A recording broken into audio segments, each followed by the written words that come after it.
previous video, we saw how the early rabbis established the commandment of rebuke as a dangerous activity that no one is capable of properly fulfilling. When we move forward in time to the rabbis of the Talmud, we find a very different reaction to rebuke. Rabbi Yehuda, son of Rabbi Shimon ben Pazi, asked of him, proper rebuke and improper humility, which of these two is preferable? He said to him, do you not admit that proper humility is preferable? As the Master said, humility is the greatest of all. Improper humility is also preferable. As Rav Yehuda said in the name of Rav, a person should always occupy himself with the Torah and commandments, even if improperly. For from improper motivations, one will come to proper motivations.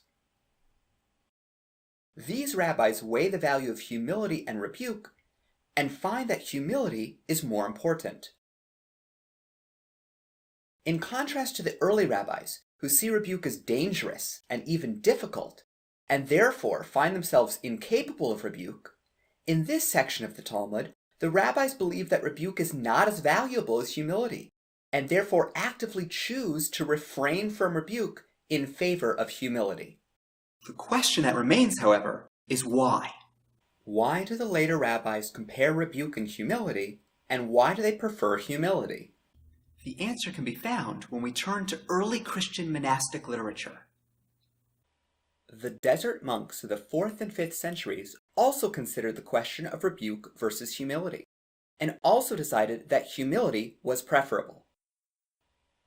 For example, one collection of teachings tells of a monk who became a bishop. Of his piety he would reprove nobody, but used to tolerate the faults of each one with long-suffering patience. Now his steward was not administering the church's affairs according to the book, and some people said to the bishop, why do you not reprimand the steward, as he's disdainful in this regard? But the bishop postponed the reprimand. The next day, those who had spurned him on against the bishop came, but the bishop hid himself somewhere. When they found him, they said to him, why were you hiding from us?